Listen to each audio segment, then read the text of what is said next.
National Medical Association of more than 20 countries come together and share a common platform. We have a lot of other associations joining us. Today, we have a very, very important topic. We are all worried about what happened in the last 2 years. And during that 2 years, we have seen whether the COVID has been, fearful, fearless. We have seen coming up people saying, do not wear masks. A lot of restrictions are removing out. But one question is still there. Why are deaths still happening? Why are COVID deaths still happening? Is it because of the old variant? Is it because of the new variant? Is it because of long COVID? Is it about comorbid disease? All those things will be answered by none other than Dr. Rahul Pandit. Just a small introduction. He's a director and HOD of critical care of Fortis Hospital.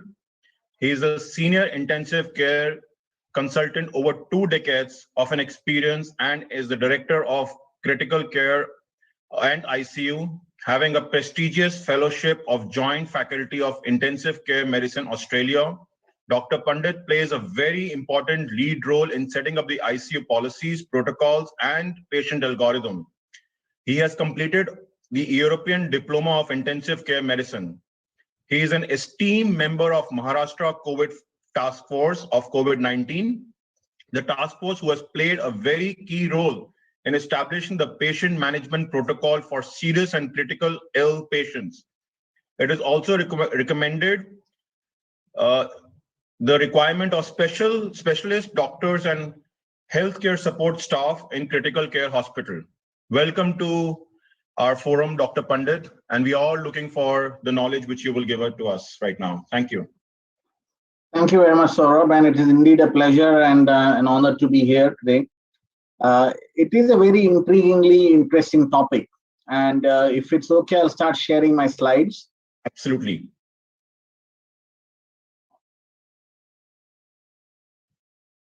Are my slides visible? Yes. Yes, thank you. So this is a very interesting topic. We've talked about this third wave, and we've looked at we reflect back on the last 2 waves, the second wave and the first wave. And we wonder, why are deaths still happening? If we all knew that vaccination is good, if we all thought that Omicron is essentially a very mild disease, then where are these patients who are so sick and why are they still dying? And I have been sort of thinking about this for the last almost 3 months, 2.5, 3 months, that how can we actually bring down our deaths?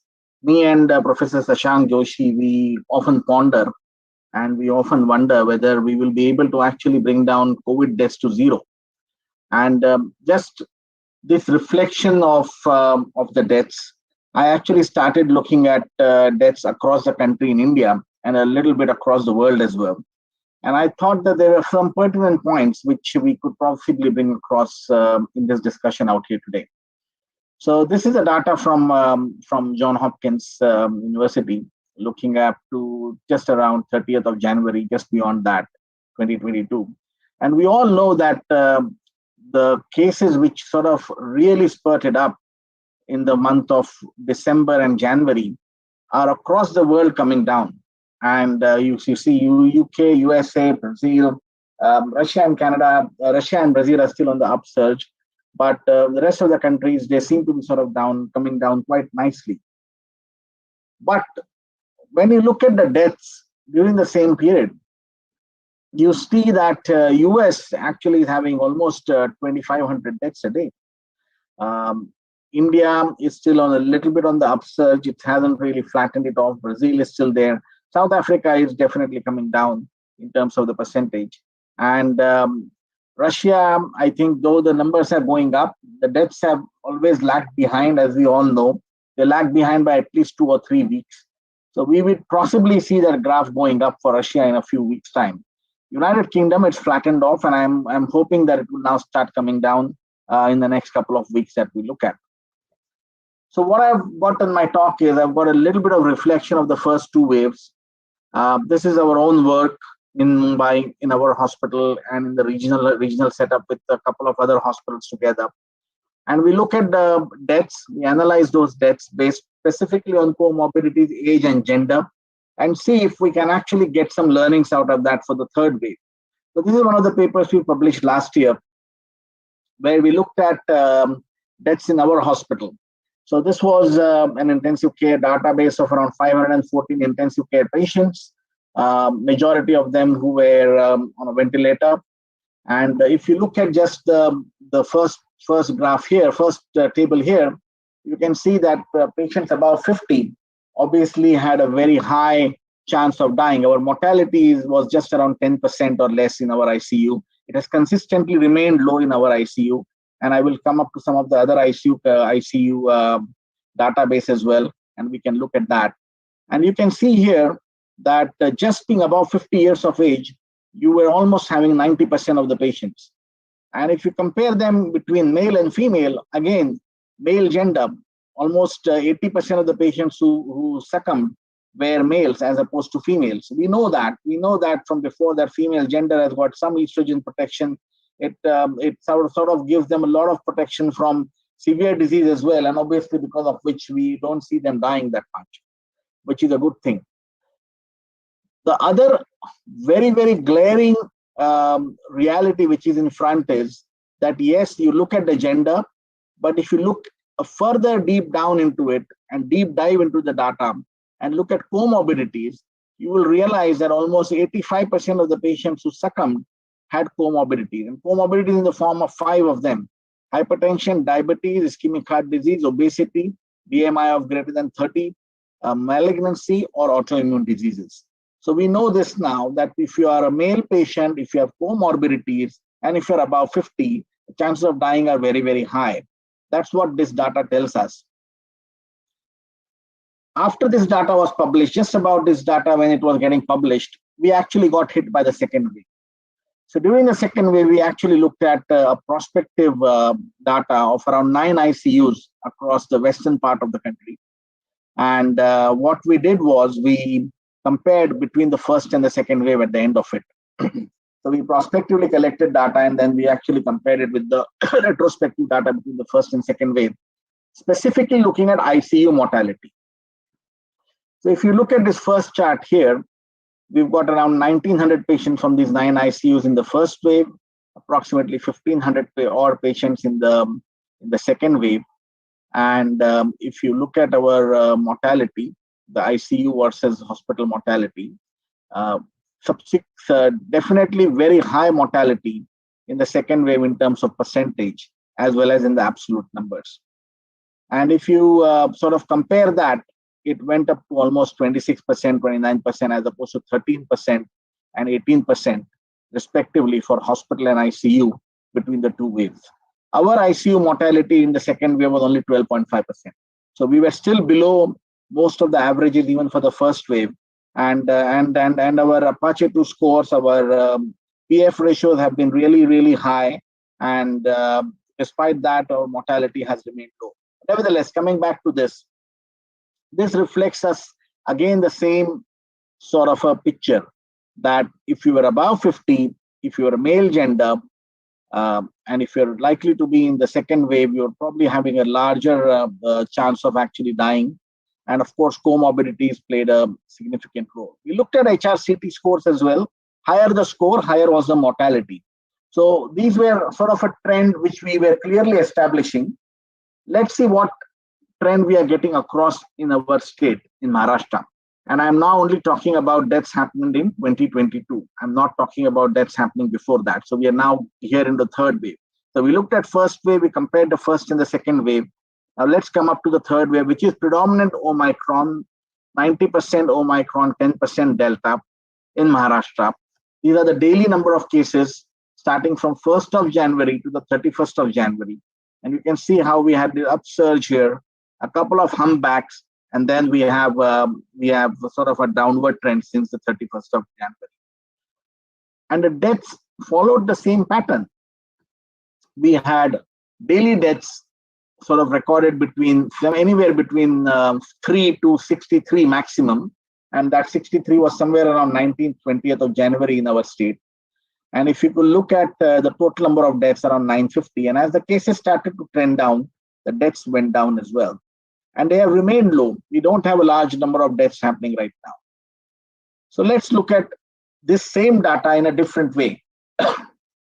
We are now looking at 2020, which is the first wave in the first column, then 2021, and then just the month data for January 2022. And if you look at this case fatality ratio, age specific, between 51 years to 100 plus years, your case fatality ratio really jumps up from 3.9% to 33%. So 33 might sound much more, very, very high, but look at the number of cases, only 18 cases. And that's why the case fatality ratio is very high there. And it sort of remains exactly the same in the second wave. But the big difference is that despite having larger number of cases, despite having more number of deaths, the case fatality ratio remained less. So we probably can assume two things from this. One is that we had a large number of people who got infected, but not all of them were sick. That's one way of assuming it. The second way of assuming it was that we were probably very poor in understanding the disease in the first year. Now we understood the disease a little bit better, so we were able to save more lives. The third is the healthcare infrastructure probably improved significantly, and that's why the second wave we had a much better outcome in terms of mortality. If you look at the third wave now, the one on the extreme right here, you can see that the demarcation doesn't happen at 50 very easily. It happens at around 60 years and continues up to 100 years. So if you are 60 and above, the chances of having a mortality are much higher, even in the third wave as compared to the first and second wave. If you look at the age-wise distribution, again, 2020, higher the age, 40 and above, you still have a high chance of mortality. But here some disturbing trend is seen.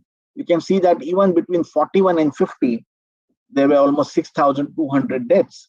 And that was almost 11.8% of the entire patients who succumbed.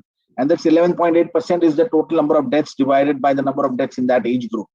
And that is a very concerning thing. We are losing young patients. We are losing young patients in 2022. What happened in December 2021? Well, in fact, the second wave, we even had younger people die. So even up to 31 to 40, there was almost a case fatality of 7.8%. Here you can see a clear demarcation happening, 7.8%. 50s and 60s remained the same, but the younger people were affected more, and they were actually succumbing to the disease. Now let's come now to the third one. And here you can see that it still is a younger age group, which is still having a lot of problems, 41 to 50. But obviously, the older you are, 71 to 80, the trend has not changed. The trend still remains the same. So consistently, elderly age group actually has a lot of problems. This is same data again comparing in three different ways. So this is the 3 weeks between January 27 December to January 26, 22. This is December 6 to December 26, and then this is comparing the 3 weeks during the peak of the second wave. And here you can see that during the peak, the deaths obviously were very, very high. So this was sort of the peak around here. We could see that the elderly patients were dying quite a lot. This was just before we went up to the peak, so the deaths were sort of picking up. They were peaking up there. And then when you look at this database here, which is the 3 weeks of the peak of the second wave, obviously a lot of patients who were dying across the country. Same data is seen in United States as well. If you see the United States data, 75 to 85 years age group, very thick, bold red line and black line here, almost showing a mortality in the range of 30%. The younger you are, the less chances of you dying. But look at this blue line here, sort of went up in the second wave. The same data you see that the younger population between 30 and 40 and 40 and 50 got affected, and we actually lost those young lives in the second wave. And then the third wave, again, it is thankfully coming down. So we were losing younger people in the second wave, which was the worry. This is my current data. Just look at the right column here. I think the rest of the column is our self-explanatory. We only had 75 patients in the ICU, so much less, almost 10% of what we had in the second wave. We had 4 people who died. We had patients who essentially died. All 4 of them had pre-existing comorbidities. So I think we are very, very clear that comorbidities is something which is creating a lot of problems along with the age now and male gender. This is the data taken up from the pediatric American Academy of Pediatrics, and this is until the 3rd of February 2022. And you can see that cumulatively around 18% of the children or 19% of the children were actually affected in this third wave in 49 states. And thankfully, the mortality was extremely low. The mortality reported was between 0.00% to 0.24% of all COVID-19 deaths. And 3 states actually reported 0 child death. And in states which reported around 0.1 of all the deaths were essentially because of COVID-19 in children. So I think the mortality and in younger age group is absolutely low, but nevertheless, we still lost a few children. It's not like children did not die. Did immunization play a role? This is the data from Australia, Queensland, University of Queensland and Flinders University. And you can see clearly the demarcation here is 1 dose of AstraZeneca, 2 doses of AstraZeneca, then 2 doses of AstraZeneca plus a booster with either Moderna or Pfizer. And the 2 universities have compared that. And you can see that those who have got a booster, the chances of dying are less than 0.1%. It still remains for the younger age group, only climbs up above 1% when you're 60 and above. And that still remains same, consistent across males as well as females. So definitely vaccination and an additional dose or a booster dose, whatever we may like to call it, has definitely helped the Australian population at least. This is the data from UK. Again, if you have, this is effectiveness. If you have a 3rd shot taken, the effectiveness of vaccine against Omicron almost touches to 90% plus for the sake of death. If it's only 2 shots, then it just falls short of 60%. So vaccines are working. There is no doubt about that. Vaccines are helping us to sort of go across. If we look at the mortality, and this is a few weeks ago, I could not get a recent data here on US, but unvaccinated population outnumbers the vaccinated population by a huge margin. The slide is self-explanatory. You almost have a 9.8% chance of dying as opposed to a 0.7% if you are vaccinated with no booster. And if you're fully vaccinated with a booster, the chances of dying are just 0.1%. So this sort of corroborates with your Australian data. It says that if you have a booster along with the 2 doses taken before, the chance of death are almost 1%, 0.1% or less, which I think should sort of explain why some of the patients, despite catching up, did not actually go and worsen. So then why are people still dying? I think the first answer which we have is a large population of the world, including countries which are the modern developed countries, have got a huge unvaccinated population. And that is unfortunately the most intriguing part, that why are people still hesitant to take vaccine? And I don't want to get into that debate. I'm just trying to outline the causes which I feel are basically having a problem. The second is that most vaccines which we have currently had an immune escape phenomena seen, including the mRNA and the AstraZeneca. And when that happens, a lot of patients actually got infected. And when they got infected, we actually said that yes, it's a more transmissible strain, it's a more transmissible variant, it's an absolute fact. But we actually built up a very, very strong, wrong narrative, saying that it's mild, it's like a common cold. Yes, I agree, it is less severe, but it is not mild. No, it's still a disease, it's still a burden on the body, especially those who are unvaccinated and elderly population. And I think that's why a lot of people got bought into this mild narrative, and many of them were unvaccinated and elderly. what we could have possibly done is we should have reverse isolated this age group of elderly and unvaccinated. But because this chunk is so huge, the number is so large, we never thought of that, and we never actually did that anywhere in the world. And all of them who got infected in this unvaccinated and elderly population, unfortunately, some of them had severe disease, and they were the ones who actually succumbed to it.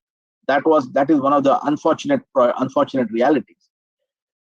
Similarly, a lot of narrative about it being mild, plus people who had COVID before dropped their guard. The COVID appropriate behavior took a backseat, especially in countries like India and the subcontinent, where we had a very, very bad second wave. A lot of us thought that we've got a very good vaccination program which is built up in the country. Plus, we had a very high level of antibodies even before the vaccination began. So we have a good level of hybrid immunity, and we would possibly not have any problems with this virus. So I think that's where that was another concern.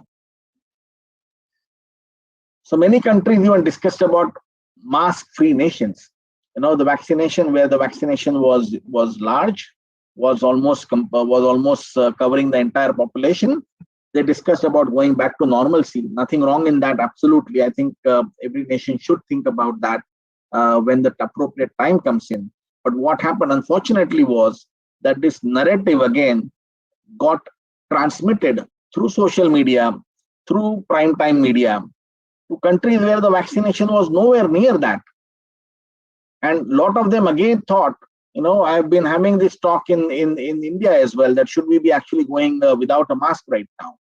Yeah, in some of the cities where the vaccination is 100%, you could possibly think of that, provided nobody goes in and out of the city.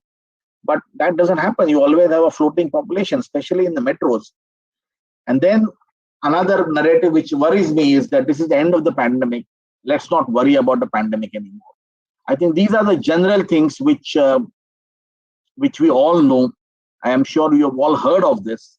And then there are some specific things which are very, very crucial to this third wave. They are very, very peculiar to this third wave. And that is what I call as incidental COVID. A lot of patients who got admitted in the third wave who were actually hospitalized were having incidental COVID. They came in with trauma, they came in with sepsis, head injury, stroke, myocardial infarction, GI bleed. And then when they were sort of tested on admission, because that's what we all are doing, we are actually testing most of these patients on admission for COVID-19, they came out as positive. So the hospitals were full. The ICUs were full because all of these patients needed ICUs to be looked after. A trauma with a liver hematoma had at least a monitored bed allocated to him. A severe sepsis, a head injury, stroke, myocardial infarction, all of them went into ICU in the first few days.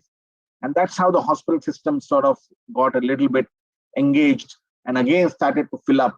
Thankfully, nowhere near the second wave, but that's what happened. But what was the big problem was that all of these disease processes have got a much higher mortality than COVID-19. And when these patients succumbed, we were still writing death certificates in a patient of COVID-19, and they all got labeled up as COVID-19 deaths. So I think that this is actually a very big problem. COVID was not the primary cause of death in many of them. So some of them clearly had COVID as a major problem, where they were hypoxic, they had myocarditis, or they had some form of a COVID affection to the organ, which caused a problem. But what do we talk about trauma? What do we talk about sepsis? What do we talk about head injury? You could argue that stroke and myocardial infarction still could have been a precursor to the COVID-19 or vice versa. But certainly the other 3 or 4 causes, which were very common in our hospital as well, have got nothing to do with COVID-19. Another problem was that did we actually estimate how many people were actually infected? I think no government is able to give us exact number because the infection was so high, the test positivity rate was so high. It was not a deliberate attempt. There were several patients who were asymptomatic, who were not getting tested. And for some other reason, when they presented to the hospital, they were found to be positive. I think the testing strategies were different. Some of the nations tested for positive patients, for asymptomatic patients. Some of them only tested patients who were having symptoms. and a whole different kind of a narrative was being built up, that why should we be bothered about asymptomatic patient. Correct. I completely agree with the epidemiologists. I think there was another concern between the epidemiologists and the clinicians. Epidemiologists looked at a very larger picture, which is absolutely correct. And this is if there is any epidemiologist in the group, I'm not trying to offend anybody. I'm just giving the narrative that what is the difference between my thought process and the epidemiologist thought process. As a strategy for a region, for a city, for a country, for a nation, for a world, absolutely correct. But again, we need to bring it down to an individual patient. When that individual patient comes into the hospital and gets admitted, and we say that you have COVID-19, and unfortunately it's a severe form for you, many families would just not agree to actually believe us. They would just not believe us. They would think that why are we saying that this patient is critical because of COVID-19, because of Omicron, because Omicron is supposed to be a mild disease. So I think there was this message which somewhere got so profoundly strong that it is a mild disease, that a lot of the patients just could not digest the fact that you still had a virus which was potentially bad enough to actually infect people in a same way as the Delta variant or the variant before that did. To top it up all, the twin pandemic, and this is the Delmicron narrative, the Delta variant as well as the Omicron variant. And you can see this is the genomic sequencing from United Kingdom, looking at 9th of January 2022. And you can see how sharply the Omicron has sort of risen up and almost replacing the entire other variants which were present before. And if you can see that this lower end here talks about days since specimen date to the 5th reported case. So between the first reported and the 5th reported case, it's almost a vertical graph for Omicron, whereas the Delta and the other variants had a more linear sort of a curve which went up and flattened. Of course, now the Omicron curve will also have flattened up. So we were better at saving patients in the initial weeks, but patients who died of secondary complications, we are still unable to stop these deaths. And I think that's where I have my concerns, that we are still not able to stop those deaths which are happening due to complications of patients lying in the hospital. Now, whether that complication can be taken up as a primary cause, or it was never a primary cause like a trauma, but nevertheless the patient still succumbed. Well, most of the trauma surgeons would say that if a trauma reaches the hospital, they should not die, which is correct. Most trauma should survive if they reach the hospital. But unfortunately, we do lose a trauma here and there. And some of the head injuries do have a poor outcome despite best of the care. And I don't know how we will be able to stop these secondary complications and deaths.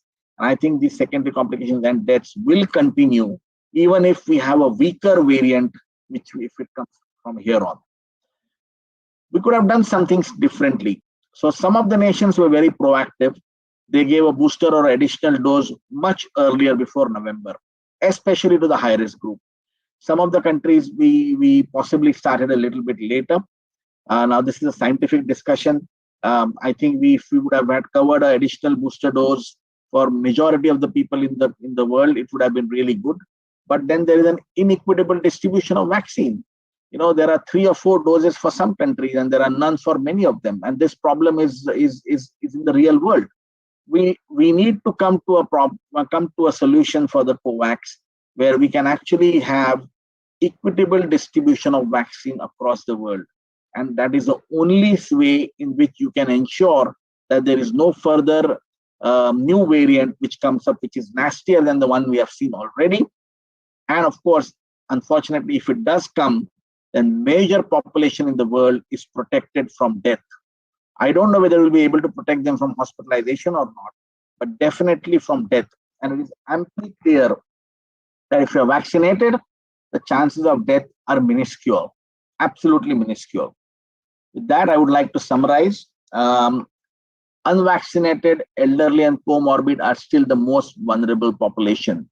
No matter which next variant comes, I think these 3 groups are the ones in whom we are going to see the deaths, unfortunately, if they do happen. Vaccination certainly would prevent a death from COVID-19. Incidental COVID is one of the biggest reasons why we are still losing patients, and we are labeling them as COVID-19 deaths. Unless we vaccinate the entire world, deaths primarily due to COVID-19 will not stop. Thank you very much. I'll be happy to take questions and have your views on that. Thank you, Dr. Pandit, for an excellent presentation and excellent insight. And I have with us Dr. Chong, who is the chair for CMAAO, and we have all other members of the group as well. So we will now open the floor for question answers. Kindly raise your hands and please ask the question.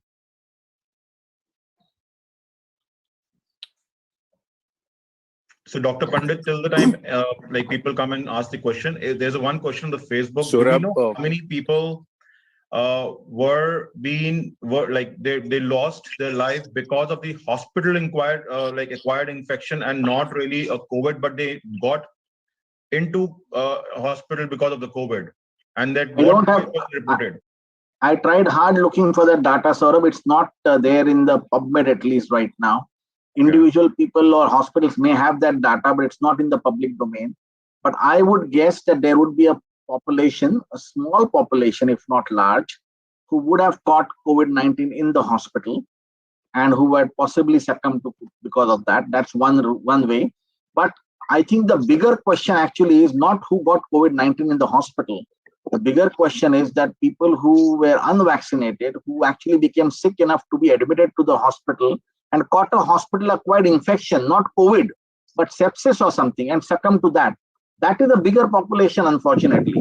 And that could have been avoided. Had they been vaccinated, they would have never come into the hospital in the first place. The death could have been avoided. I think that's the direction we need to be thinking of. We need to get people vaccinated so that they would never come to a hospital to land up with a complication. Thank you so much. Absolutely. Dr. Sajjad, your question, please. Yes, thank you very much, Saurabh.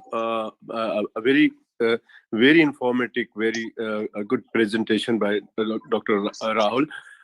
Actually, I just want to share in Pakistan what we observe as a clinician. I'm an ENT surgeon, Dr. Rahul, and what I have observed as a activist of the Pakistan Medical Association, that the most of the patients are dying because of the denying of the COVID virus, and the people who have vaccinated, they're denying that how can we get the coronavirus, as I have vaccinated already, so no way that I am infected with the coronavirus. So they are denying and they're delaying the coronavirus treatment, and they at the end they deteriorate their conditions, and then they hospitalized, and then they went into the ventilator and then died. So this is the scenario in Pakistan. Even the doctors are, some of the doctors I know, that they are denying that how can I get the coronavirus, because I have already the booster dose also. So they deny and they are doing their work. They used to go to clinic, and when the condition is deteriorating, then they get the PCR test and find that they are COVID patient, and then by that time it's too late. So in Pakistan, this is the scenario. The people are denying because they thought that they are vaccinated, they cannot be infected again with the coronavirus. So I want to know that in India or anywhere in the world, the participants are there, that why the doctors are dying. Any reason you find in India why the doctors are dying? Any significant reason in other parts of the world also? Thank you. I actually studied the subset of the population of doctors who got admitted with us in ICU. So we were one of the favored destinations, if you would call. Unfortunately, that's not the right way to describe it, but that's the way to say it. Out of my in the first and second wave, out of the 1,300 odd ICU patients, almost 250 were doctors. Unfortunately, a lot of doctors who got admitted with us. We lost only one doctor, and that too the doctor who was our own colleague from our own hospital. Despite being on ECMO for almost 60 days, we lost him.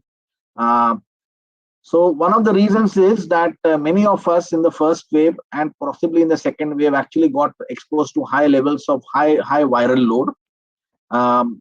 Secondly, I think many doctors, whether we agree or not, at least in the Indian subcontinent, have got multiple comorbidities, and how controlled they are is a big question.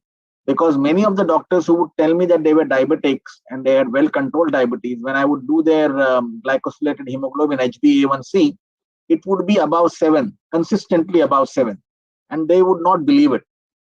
So I think these are some of the reasons. As doctors, we tend to take our own health a little bit lighter than what we would do for our own patients.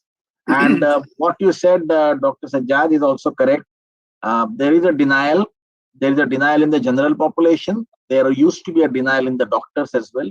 I don't see that in the third wave now. In the third wave, doctors are very quick of doing a test and coming to the hospital if required. In fact, in the third wave, I had the opposite. Many doctors, I did not want to be admitting them in the hospital, but they were insisting that please admit us. We would like to stay in the hospital for at least a couple of days, make sure we are okay, and then you send us home. So there was a complete quantum change in the pendulum striking on the opposite side of what we saw on the second wave. And that was more because of the fear of losing life, which they saw in the second wave. The third wave, we did not have that problem, but second wave, we certainly have that problem. Thank you. Okay, thank you. Dr. Angelica? Thank you so much. Thank you, Dr. Rahul. It is very, very insightful. I just want to say, we keep on saying it is a mild disease for majority of people, but apparently the public out there doesn't understand the term mild. Mild means I can treat you out of hospital. And we keep on saying as well that if you are unvaccinated and if you're above 50 with comorbidities, you have to go and see your doctor, even if you've got a small scratch in your throat. But people, I'm not sure whether people have easy access to doctors at primary healthcare. I'm not sure anymore, because that message seems to get lost as well. And I think you have raised a very, very important issue here regarding the comorbidities. What we have seen the past 2 years in South Africa, first of all, our National Department of Health made a ridiculous rule that for the first year in 2020, you don't need to go and get your repeat prescription at the doctor. The pharmacist will just automatically renew it for you.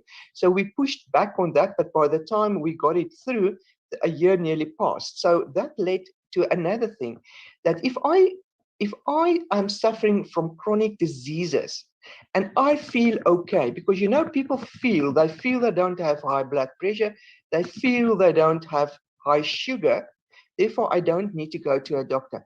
And by the time when we pick them up, and they then have COVID-19, it becomes extremely difficult to get them controlled. And then there's still that belief that ivermectin is going to get them out of hospital. And you're absolutely correct that people think if I have been vaccinated or had COVID before, I can't get Omicron. Now, we keep very, very good stats.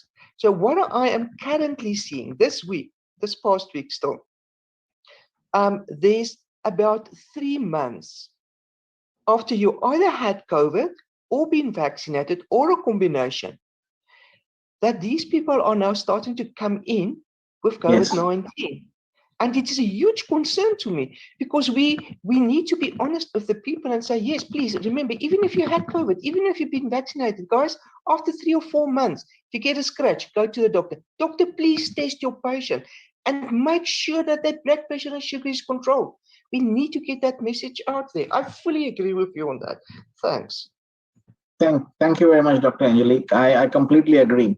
I think the whole narrative is not built up by any one of us from clinical practice. or even from the epidemiological practice. It is, I think, the media which has sort of got people who have no, I'm sorry to be very honest and blunt, who probably have no understanding of what we are trying to tell. We are never telling them that this is a mild disease, you need to stay at home. No, every mild disease, you need to talk to your healthcare practitioner and you need to get an advice. And you follow their instructions to the T. If they ask you to present to a hospital, you come to a hospital. Unfortunately, that's not how the world media behaved this time. I think a lot of it needs to be changed. I used to come, Saurabh knows that we used to come on the television channels almost every single day. I would be on some television channel, and the same questions would be asked to us, that you are saying mild, why are people getting admitted to the hospital? Well, we never said it's mild to the point that you should not be even worried about it. Even if it's a common cold, you still need to see your practitioner and make sure that you are safe. It's not for the people to judge. Absolutely, and we must understand the hospital, the doctors and the media is very different, and what is presented in media may not be true, right? Yes, Sura, can I? May I? Just Manisha Kukreta. Manisha ji, please raise your hand. We will ask your questions. Just hold on. Ravi, can you please go ahead with your question? Thank you, Saurabh. Thank you, Dr. Rahul. I've got two questions. Number one, in Malaysia, I'm from Malaysia. The government is currently doing the vaccination for those between 2 to 12 years old. Now, this is a vulnerable group, of course, because they're going to schools and all those kind of things. What is your opinion for these children who are not vaccinated as yet because they are in the process? Of course, there's a big group who are not agreeable to them being vaccinated. But while those who are not vaccinated against those who are vaccinated, for that group of children, I'm sorry, not 5 to 12-year-old. My second question is, since as a healthcare worker, as a doctor now, I'm 60 and above, and we are vaccinated with a booster, but since we have high incidences because of the comorbidities, are we supposed to stay at home? We can't, because I'm a general practitioner, so are we not supposed to be practicing medicine, or what is your opinion, doctor? Thank you. Okay, so second one is easy to answer, Dr. Ravi. You should be practicing. We have to learn to live with the virus in a safe way. So that safe is the most important word. Safe means you do your regular health checkup to make sure that your comorbidities are well controlled and truly within the range. I have some data which is unfortunately not statistically significant. I'm sort of working on that right now. That those who had a well-controlled diabetes and blood pressure did not have the same stay in the hospital, which was longer, as compared to those who had uncontrolled diabetes or uncontrolled hypertension. I'm working on that data. I don't have the current numbers to give you, but certainly there is a trend that if your comorbidities are well controlled, you are almost like a person who does not have comorbidities. That's what my hypothesis is, but I need to prove that. So I think you should go out. You should make sure your comorbidities are controlled well. And whenever the country has your vaccination program updated, you keep on taking the booster dose or the second dose or the fourth dose, whatever you call that in your local country. So please do that. For children between 5 and 11, so I'm not a pediatrician. I will not be able to answer in a very succinct way as to what should be done. I believe everybody should be vaccinated. That I firmly believe about. I have no doubt about that. But I agree with you. There are a lot of parents and a lot of people who don't want that group to be vaccinated for various reasons. Let's not go into the controversies of that. It's a difficult question to answer. I think they need the equally important aspect of their life is their development as well. And the large part of the development happens in the school. So I think it's a very tough call. It's not very easy. I would say in the light of the current scenario in the world where overall the cases are low, we should allow them to go to school despite the vaccination status. But we should try and do a good public education, parent education program to try and convince them to get their children vaccinated. That would be my thought process. Thank you. Dr. Chong.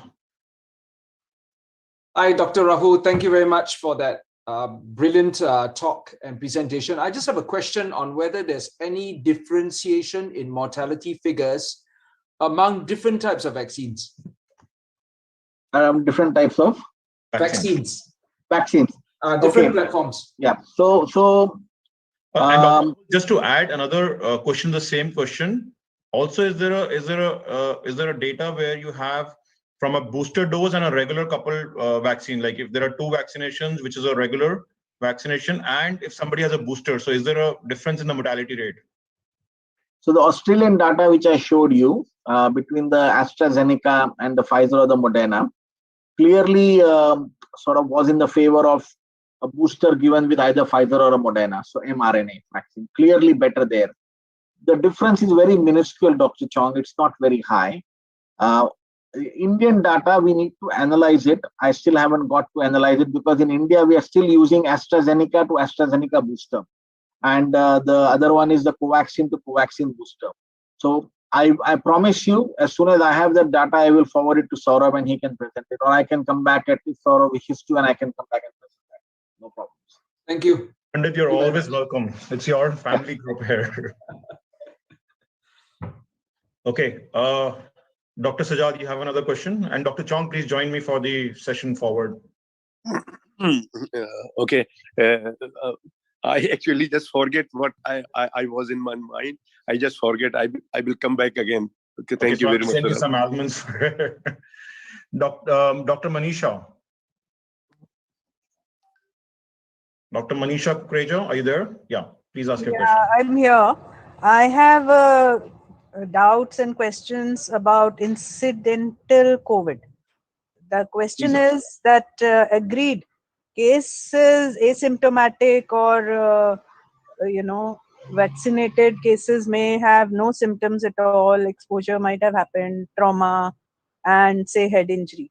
But sepsis, MI, and stroke cases reaching hospital, how can we call them? They are comorbid people, and just saying that COVID is innocent has not produced this MI or been a precipitating factor, caused further sepsis. I have my doubts about that.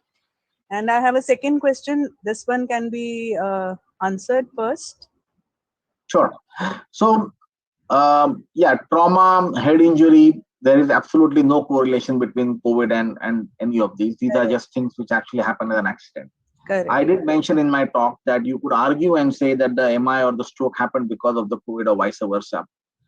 It's very difficult to say. But if you have no respiratory symptom whatsoever, how many cases of pure stroke I saw in the first and second wave with absolutely no lung involvement or upper respiratory tract involvement? Zip, nothing.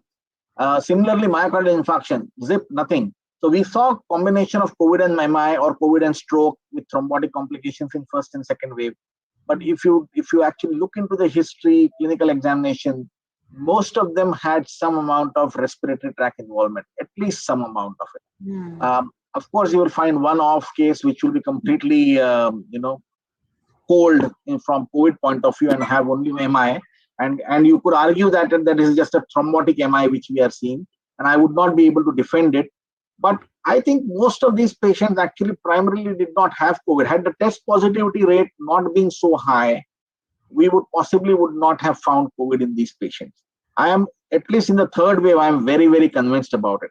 I think the test positivity rate in some of the places in the world was as high as 30-40%. That means 4 people in the house, 2 of them were likely to be positive. And if one of them had an MI and came to the hospital, was labeled as an MI with COVID. Now, that's where we were. A lot of them just got better with the MI treatment. We never treated them for COVID at all. We never gave them anything for COVID-19. That's agreeable. Only my statement is that COVID is not only a respiratory disease. It's a thrombotic, it's inflammatory leading to these. Okay, agreed. And the second part is, does Omicron, like the previous Delta, Beta waves, have long COVID, and what are those? I mean, I'm still looking for some of those. So cases. we actually run a very comprehensive long COVID OPD. and outpatient department. And I can assure you that I have not seen that many patients coming up to me right now with long COVID. Now, we actually thought long and hard about that what happened. Is Omicron not having long COVID as a complication? I don't agree with that. I think there would be a large number of patients who would be having some amount of problems. But I think the service which we were offering in the first and second wave now is offered by many people. A lot of people understand about long COVID now. Previously, we were exclusive. At least in Mumbai, we were only a couple of hospitals which were doing that. Now there are a lot of physicians, a lot of general practitioners who are able to help these patients out, and perhaps they are not reaching to us. So I think there is still long COVID there. Definitely body ache, lack of sleep, lack of appetite, sleep wake cycle. Those are still the complaints which I'm seeing in Omicron as well. But may not be very different to what we have seen in the second wave. Right. I Sorry, Manisha, you got mute. Can you please unmute and ask? You were saying something. Can I ask one question? Kiranji will call you. I said I seen some of the people having excessive sleepiness. I mean, something different from the other two waves. Body ache and, yeah, lethargy and sleepiness, you can say. Thank you. Lethargy is certainly there. A lot of people feel weak and lethargic. Increased somnolence, I have not seen, but I would not be surprised. I mean, I think we need to record these findings and keep on. If you see a pattern, we need to publish them.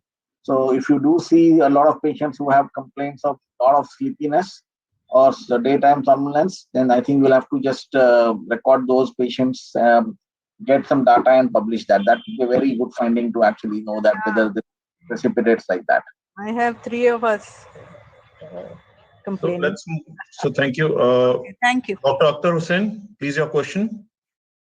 Yeah, thank you, Saurabh. Thank you, Rahul, for excellent information on your presentation. My question is, and one of your slide, pediatric age group, the mortality almost some of the countries is showing 0. In compare with the adult population is very different. So pediatric, you mean? Pediatric age group mortality, so some of the area you said there's a 0 mortality. So what is so different between pediatric age group? We know the comorbidity is there in even children and pediatric age group. So what protecting children not to have a severe and death? So again, I'm not a pediatrician, Dr. Hussain, but from what I understand about the immune system, the thymus gland, which is active till at least 9 or 10 years of age, offers a large amount of protection to these children.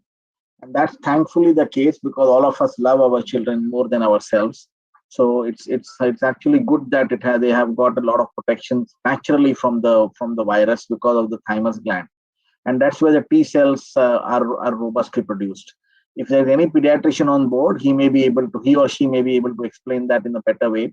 But that's my understanding of the problem. And that's why they are spared. Okay, so I would like to invite Dr. Alvin, and who is also a pediatrician. So Dr. Alvin, please ask your question. Oh, sorry, you got mute again. Yeah. Okay.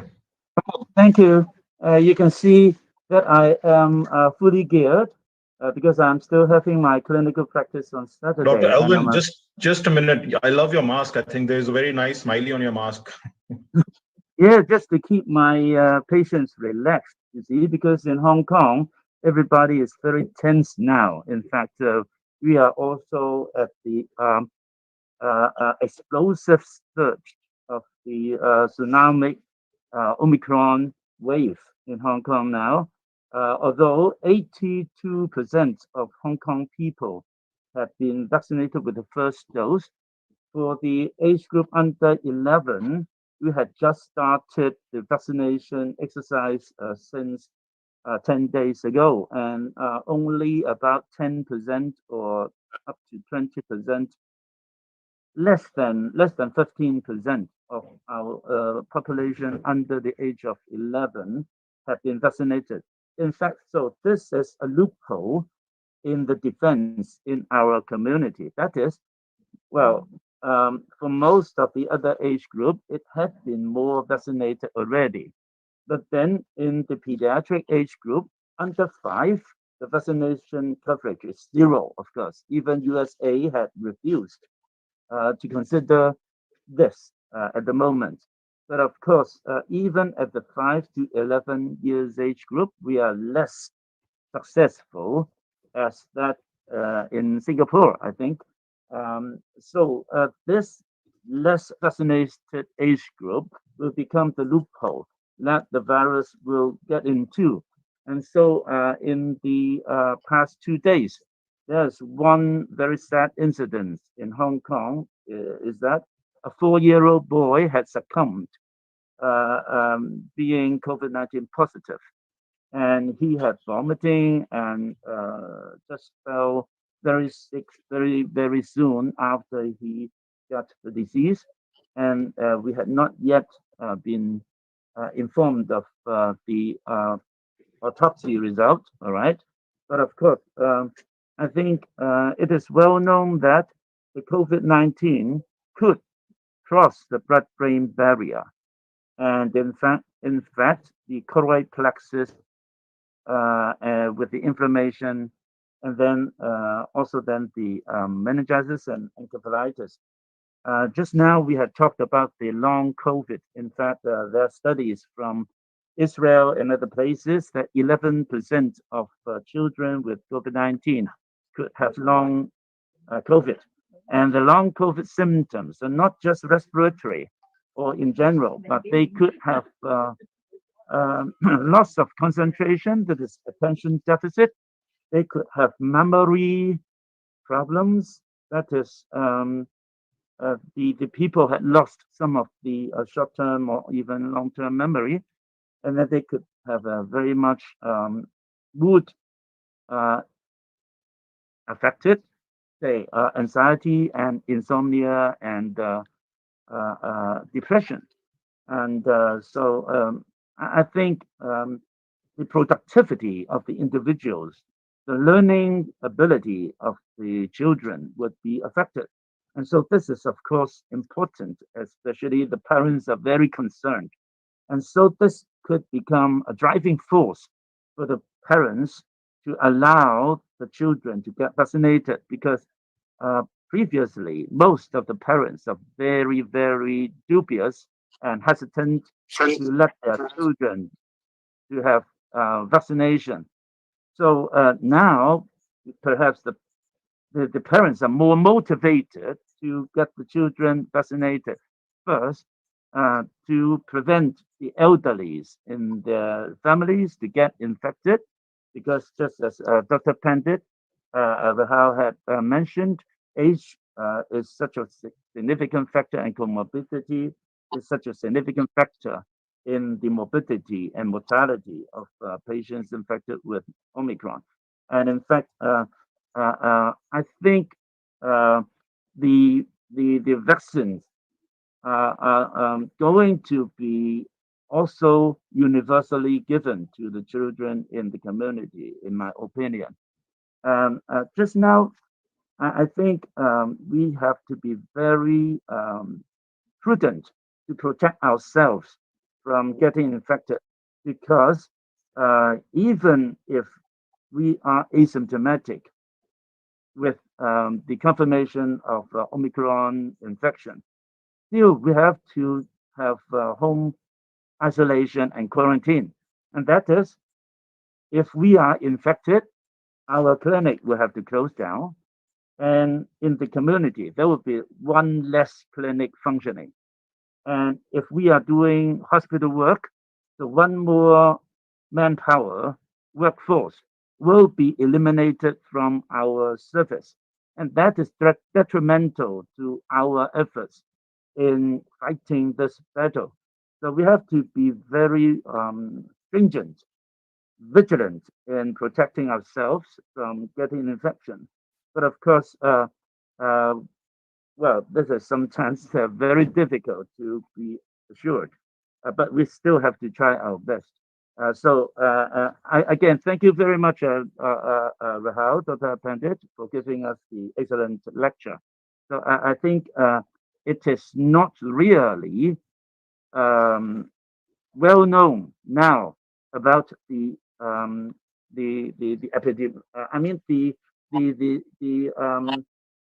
the experience in children getting Omicron is not yet fully known to us now, because the history of Omicron is only just 2 or 3 months. In Hong Kong, it's just only 1 month.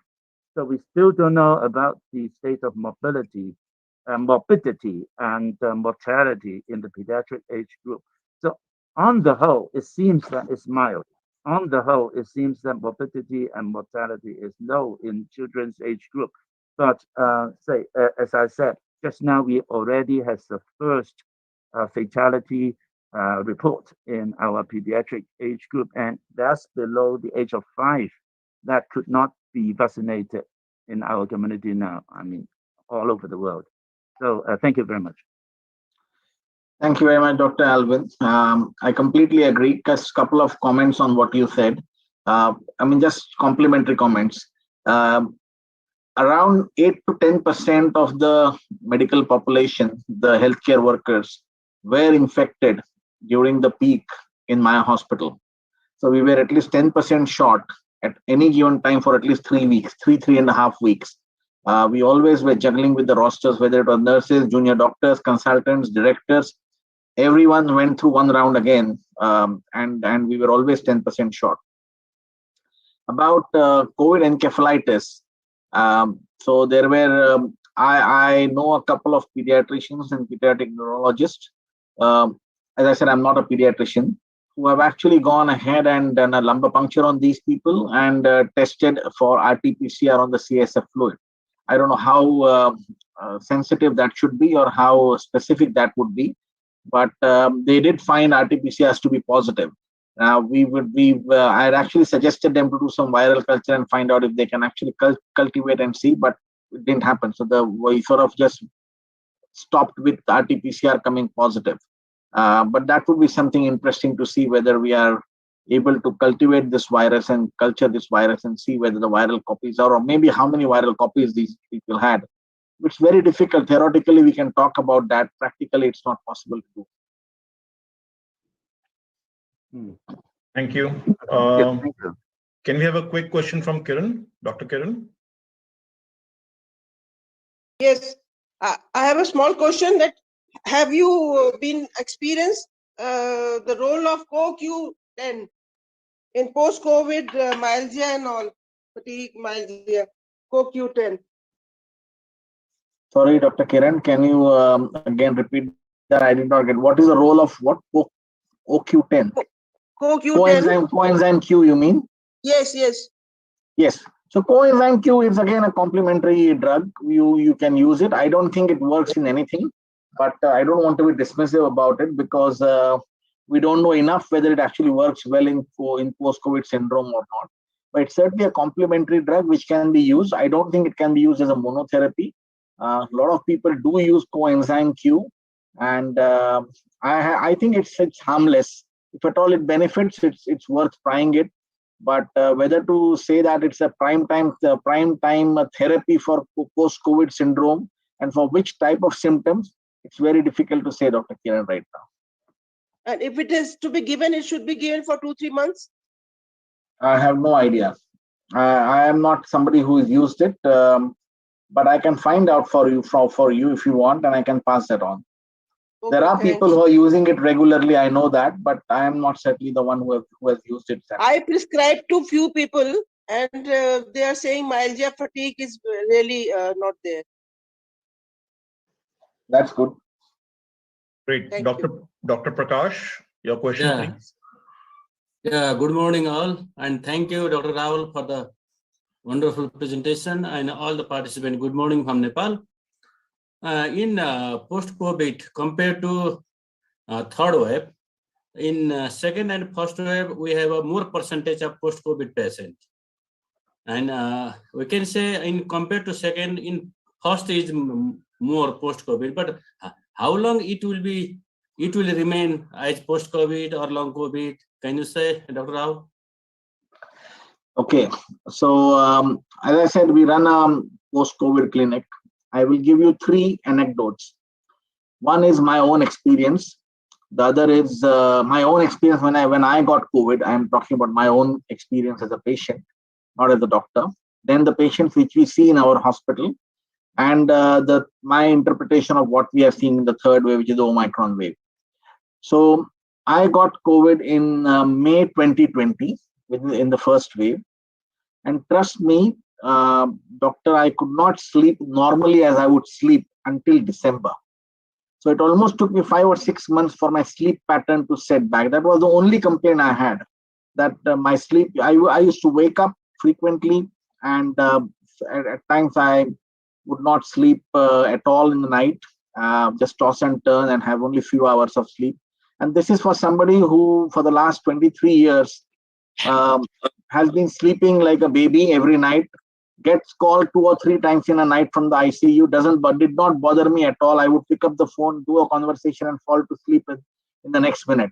But it took me almost 6 months to find that sleeping pattern again. So one thing is it can continue for 6 to 12 months. Yeah. From our patients, we are seeing patients who are coming to us almost for 6 to 12 months. The major problems which don't settle down are the sleep-wake cycle, resting tachycardia at times. Third is feeling of weakness and fatigue. That doesn't go away very quickly. People feel tired by working for 4 hours. It's almost like they've put up a 12-hour day already. These are some of the symptoms which persist beyond 3 to 6 months. In the third wave, unfortunately, a lot of patients have not come to the hospital at all. And as I said, they are not actually presenting with long COVID to the same numbers of what we got before. I believe there would be same amount of patients there, what we saw in first and second wave. It's just that they've got distributed across the healthcare spectrum now, and they're not concentrated to hospitals. Thank you, Dr. Rahul, for explanation. Thank you, Dr. Pandit, for an excellent question answer. I think I'm sorry I took more time than what I committed to you. Dr. Okay. Pandit has been joining from Australia, especially he's in traveling. He's in Australia right now with a beautiful sunlight next to him. Dr. Chong, you want to address the session? Thank you very much for that wonderful session, Dr. Rahul. Always a pleasure to listen to good speakers, and very, very clear. I think at the end of the day, mortality in COVID is really something that is quite something that we know of, but we never really go to analyze those particular figures. And I think we've learned a lot today from the analysis. So we are usually, most of the time, we're concentrated on morbidity, and in my country, we have 800 over deaths from COVID in the last 2 years, and the majority of them are actually elderly with full of morbidities. So sometimes, and our public sector hospitals here also tend to be quite unforgiving of the age number, if you know what I mean.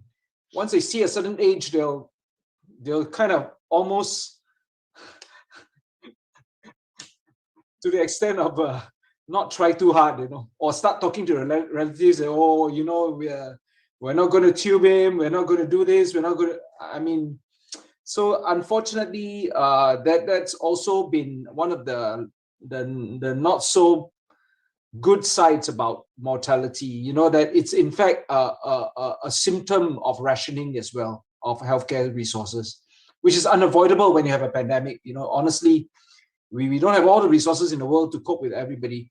And we still have in Singapore 38,000 unvaccinated elderly who just refuse to be vaccinated despite all efforts and, cajoling and even differentiation measures. You can't go here, you can't go there, we restrict you.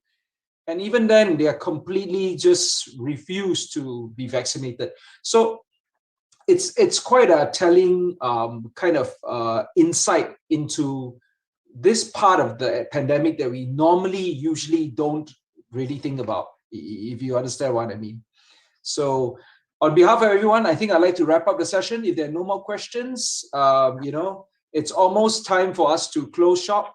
And I'd like to thank Dr. Rahul for that beautiful, brilliant presentation on a topic that really, there's more than meets the eye. It's a tip of the iceberg, if you know what I mean. Thank you very much. And goodbye to everyone, and happy Lunar New Year as well. Goodbye and happy New Year. Bye-bye. Thank you. New Year. Happy New Year. Thanks. Bye.